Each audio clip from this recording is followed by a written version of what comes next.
Hi, folks. Rob Downs with Managed IT Solutions here for another Tech Talk Tuesday. Um, it is October 7th, which means you've got exactly 1 week until Windows 10 is no longer officially supported. So if you've not gotten a new computer or if you haven't upgraded, uh, now's the time to think about it. So just remember, if you're going to do an upgrade, make sure you do it a good backup before you actually run through the Windows 11 upgrade. Not that anything should happen, but you should have a good backup anyway, right? So normally I oscillate between AI and cybersecurity. And last week we touched on some cybersecurity stuff, mainly Windows 10 was coming to end of life as a reminder. And then also, I was probably just doing some general cyber stuff. This last week I went live a couple of times. I'm going to try to change it up this week with some shorts instead. But wanted to go over those real quick. I've touched on them before, but you know what they say about when you're trying to get your message through to somebody, it can take you 30 times before they actually have the chance to see it, hear it, comprehend it. So I don't think it's going to be a waste of time to review it again. So last week, started out with the first video that, you know, if you own a small business, there's more than a 50-50 chance, actually almost 58%, that you've already been hacked in some way, shape, form, or fashion. So that has not changed since last week. And we want to make sure that people are aware that you think you're safe and that you've never been hacked, but there could be somebody in your network right now.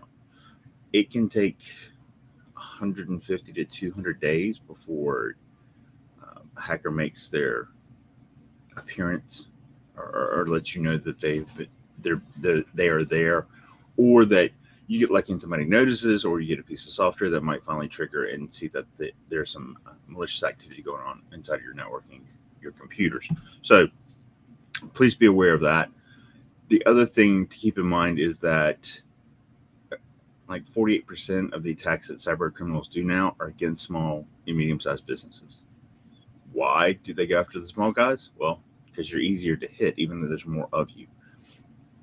And with automations, AI, coming in line these days, they can hit more targets easily. They can just feed it full of potential targets, IP addresses, email addresses, passwords, all that type of stuff, and just have it go to town and try to find somebody they can catch. They can craft new and better emails for phishing, make them look legitimate. Again, using automations and AI that can make it look like it came from the CEO, going out to everybody possible in the company to try to get somebody to click on something they shouldn't. And here's the other thing: if they get your money, unless you gave them $1 million or more, depending on where you're at, 10 million or more in larger markets, the FBI is not going to be able to help you, right? They just don't have the bandwidth to take on that type of crime. Local law enforcement doesn't have the resources to help you. So it's very important to take this seriously. And one of the things you can help mitigate this risk is going to be cyber liability insurance. But again, even that has limitations.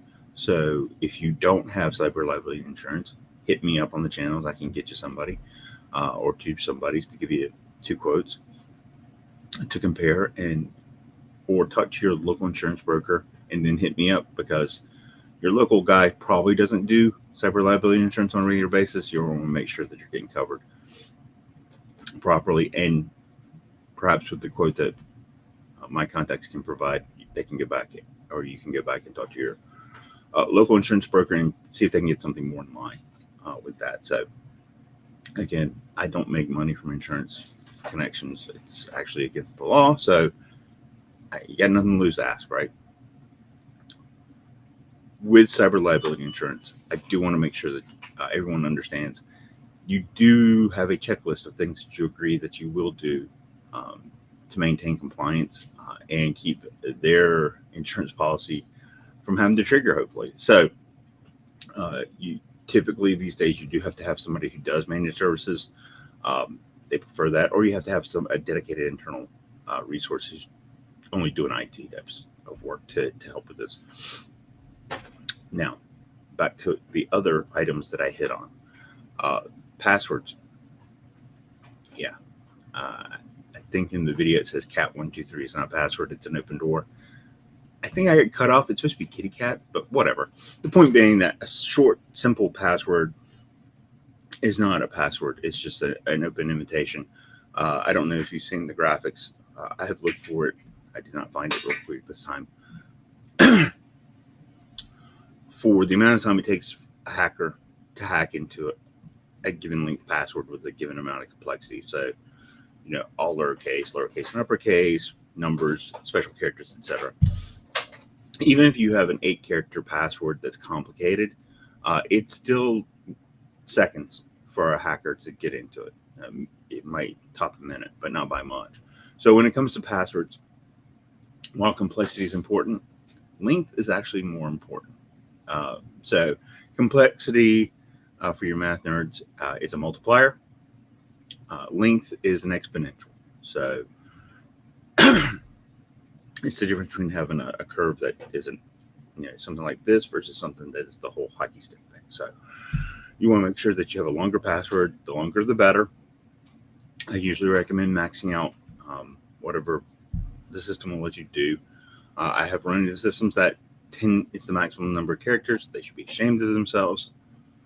I've also seen it where it was like 256 characters. I don't think I've ever done that. Even with a password manager, I haven't done that. And then I recommended, of course, password managers to everybody because it's very hard to keep up with all the passwords that you have to keep these days. And you don't want to use the same password because if for some reason one of your username and passwords does get compromised in a breach, you don't want the bad guys to be able to take that username and password combination and go use it somewhere else. So if Netflix gets hacked, you don't want them to be able to go over to your Citibank account and use that same username and password to get in, right? So, or even variations, because the tools will do variations of the passwords as well. So get yourself a good password manager. We use Keeper internally. There's 1Password. There is DashPass. There is Bitwarden. There's several others. Typically, don't use your browser password manager. It's gotten better, but you could still end up having some unsecure passwords. And the other thing is, too, it doesn't sync to all your devices necessarily. So depending on what you're using, that's what you want to look at, right? So you want to be able to use it on your phone. You want to be able to use it on your tablet, your desktop, your laptop, whatever you might want to do. Yeah.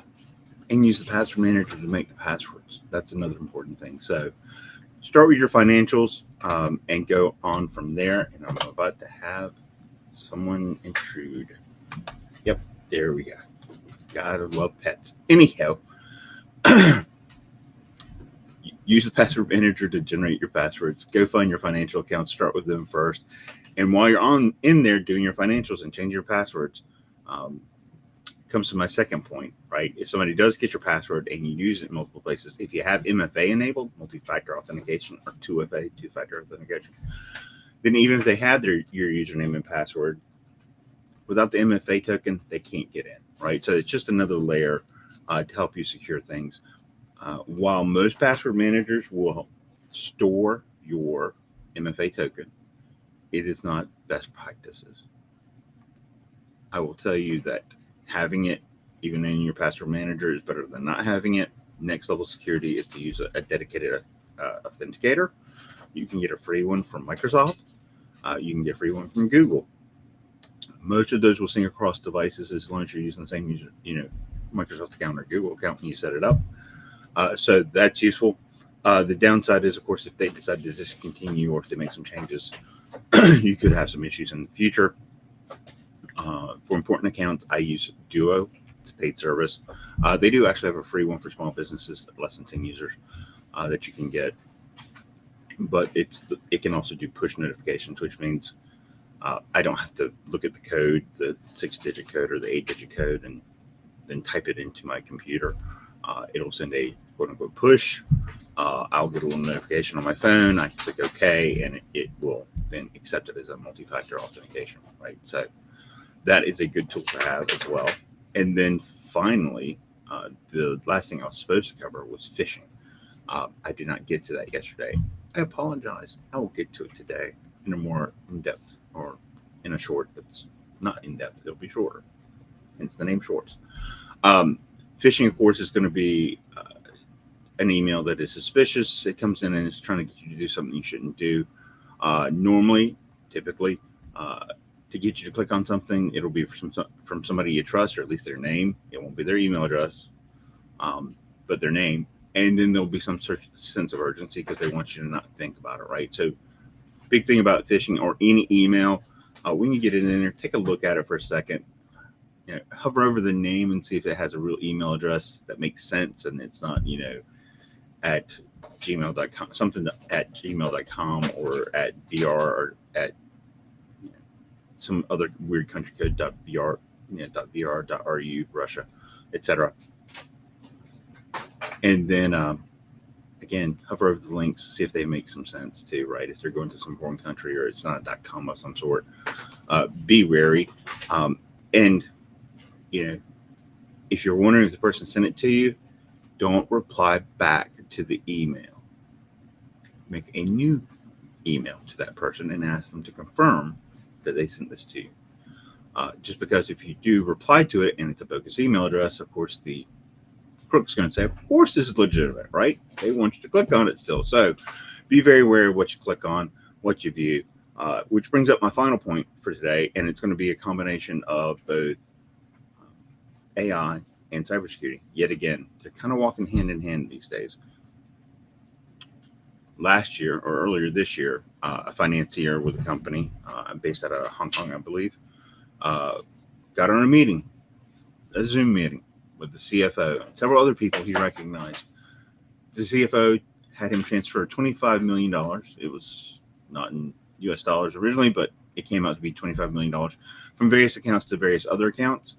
And of course, person looked like the CFO, sounded like the CFO. The person was familiar with who this person was. The other people on the call, he knew, and he knew what they sounded like. And yet, none of those people actually attended the meeting. They were all deep fakes. They were people sitting there and talking to him, but both their image and their voice were manipulated so they could make adjustments in real time. But the voice and the image were bogus. And so that's not the first case, or that might be one of the first cases that came out. It's not been the last case. The CEO of Ferrari had something similar happen to him this year. And so basically what I want you to do is start thinking about who you're talking to, how you get a link to talk to somebody, following up, especially when it comes to money. If it's a large transfer of money, you definitely want to make sure that you're talking to the right person. You probably want to call them back on a known good number or Zoom address or whatever the case may be to verify that you're supposed to be doing this transfer. Again, crooks are always going to push the urgency button. It's the same reason why scams for people who make phone calls and say that they're the grandkids, right? And I need bail money and can you go do this right now, etc. Or I'm with the IRS or I'm with the county sheriff's department, whatever the case may be. When they call you up, same concept, creating urgency, making it seem like you could get in trouble, which is why there's urgency, if you don't comply with their request. So think before you click, think before you give somebody money out of the blue you weren't expecting to have to pay. And with the AI that has gotten better and better, fortunately, this year is a non-election year, but I'm sure next year during Cybersecurity Month, I will be making huge mentions of this. Be careful what you see online and trust online as being fact, right? It could be fabricated, and you're going to want to check from multiple sources before you believe something. Social media posts especially, don't trust those. And then one source is usually not the best thing to do if it's something important for something that might have been heard or said on video.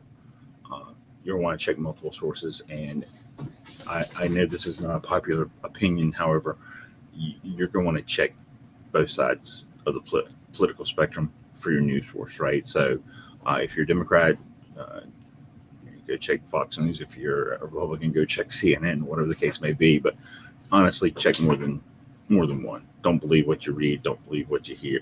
You're hearing specifically, right? So I'll get back to that next year. So big takeaway is this year, um, be careful with even video calls and phone calls that are asking you for money and telling you need to do it right now, right now, right now, right now. Same thing for passwords. Somebody might call you up and say, we can't remember the password. I can't remember the password for this team share or whatever the case may be. If you're not expecting it, the call, just call back. That's my big takeaway. Through to a known good number, right? So hopefully I haven't bored you this week. Some interesting different things. Again, a reminder, October is National Cybersecurity Awareness Month, so please be thinking about this thing. I know there are other things you want to be thinking about, but cybersecurity is everybody's job. Unfortunately, everybody has to help. You have to be proactive and protective of your data. So I will talk to you next week. We will get back. Well, no, it's still Cybersecurity Month, so I'll probably still do a combination of cybersecurity and AI next week as well. So talk to you then.